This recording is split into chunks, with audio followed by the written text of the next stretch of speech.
Assalamualaikum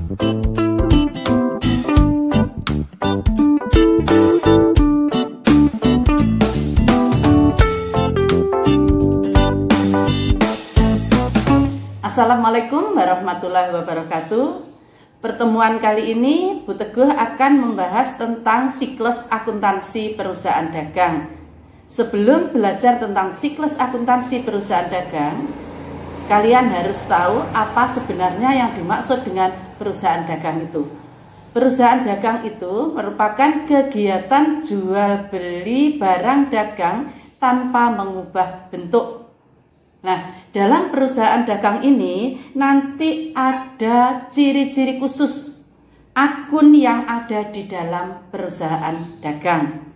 Nah, macam-macam akun yang ada di perusahaan dagang itu terdiri dari yang pertama, akun real yang muncul di perusahaan dagang itu adalah persediaan barang dagang sama piutang dagang.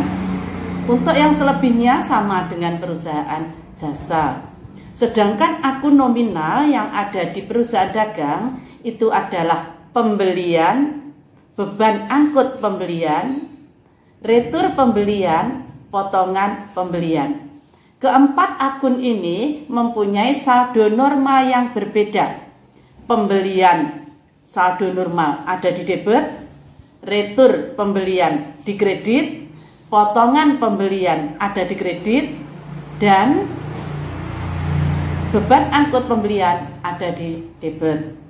Nah, selanjutnya ketika kita sudah membeli akan muncul persediaan barang dagang. Persediaan barang dagang tersebut harus kita jual kembali, maka muncul akun penjualan.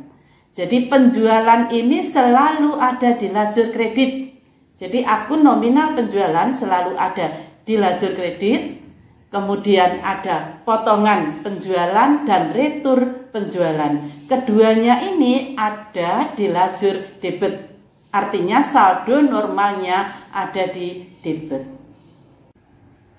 Macam-macam transaksi yang ada di dalam perusahaan dagang itu khususnya atau yang sering terjadi itu adalah transaksi pembelian.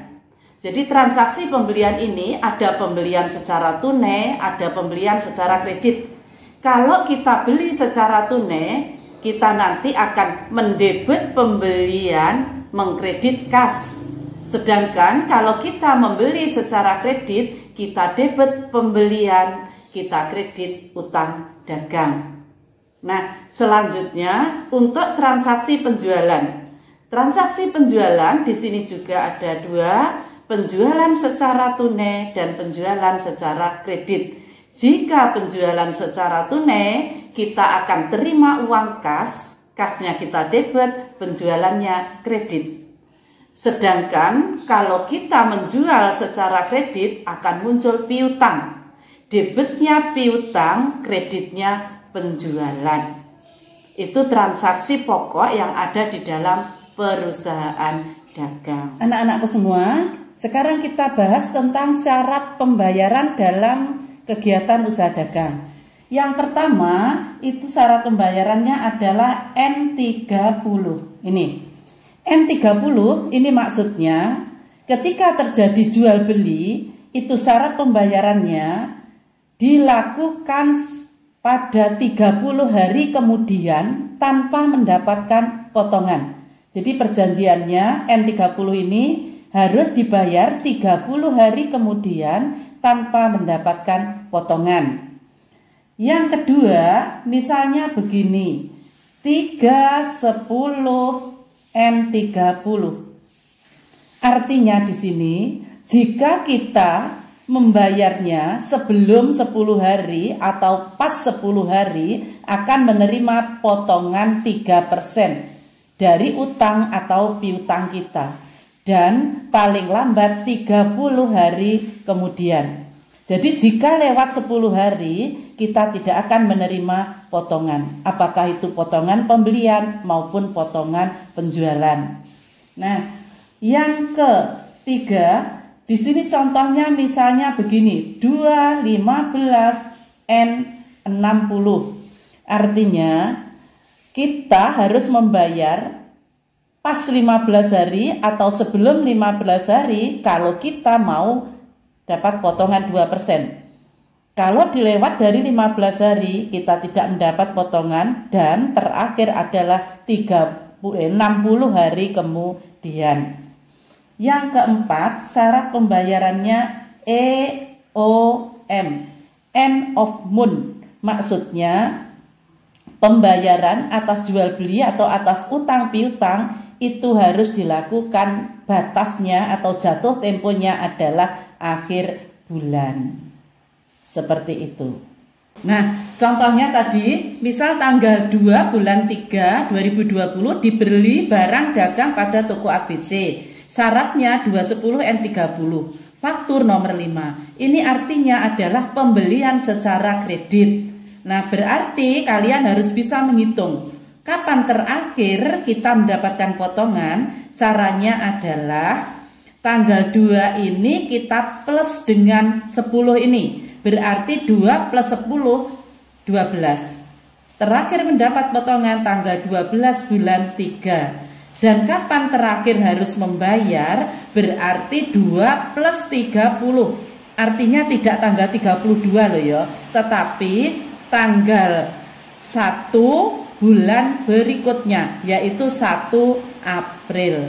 Terakhir harus membayar, akan mendapat potongan sesuai pembayaran. Nah, jadi tanggal jatuh tempo dapat potongan 2% itu adalah 12 bulan 3 2020. Misal jumlah pembeliannya itu nominalnya 1 juta, berarti ngitungnya 2% dari 1 juta. Berarti sebesar 20.000. 20.000 ini namanya adalah potongan pembelian jika kita membeli. Tapi ketika kita menjual maka namanya potongan penjualan. Itu. Nah, sekarang lanjutnya misalkan 2.15. Oh, berarti ngitungnya itu adalah 15 hari ke depan baru mendapat potongan. Jadi terakhir 15 hari setelah terjadi jual beli. Kalau N-nya 60 berarti jatuh temponya adalah 60 hari kemudian tanpa mendapatkan potongan. Sedangkan yang keempat, end of month, itu artinya membayarnya akhir bulan. Jadi kalau kita membeli tanggal 3 Maret atau tanggal 2 Maret harus dibayar akhir bulan itu. Membelinya 15 Februari, oh berarti akhir bulan Februari. Itu tentang syarat pembayaran. Selanjutnya untuk syarat penyerahan barang. Anak-anakku semua, sekarang kita lanjutkan penjelasan tentang syarat penyerahan barang. Syarat penyerahan barang di sini ada 2, yaitu FOB shipping point. Artinya free on board shipping point itu adalah perangko gudang penjual. Serah terima barang itu ada di gudang penjual. Sehingga kalau sudah keluar dari gudang penjual, itu pembeli yang mengeluarkan biaya angkut pembelian. Mau diangkut pakai apapun terserah bagi si pembeli. Nah, yang kedua itu adalah FOB destination point. Untuk FOB destination point ini maksudnya adalah perangko gudang pembeli.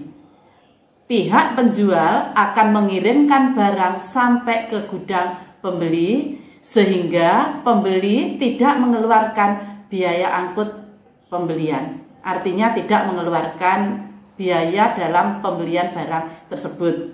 Itulah yang ada dalam syarat penyerahan barang yang akan memunculkan biaya angkut pembelian dan biaya angkut penjualan. Anak-anakku semua, kiranya itu saja yang bisa Bu Teguh jelaskan. Jika ada yang kurang bisa memahami, kita bisa melakukan tanya jawab lewat WA group maupun lewat GC. Wassalamualaikum warahmatullahi wabarakatuh.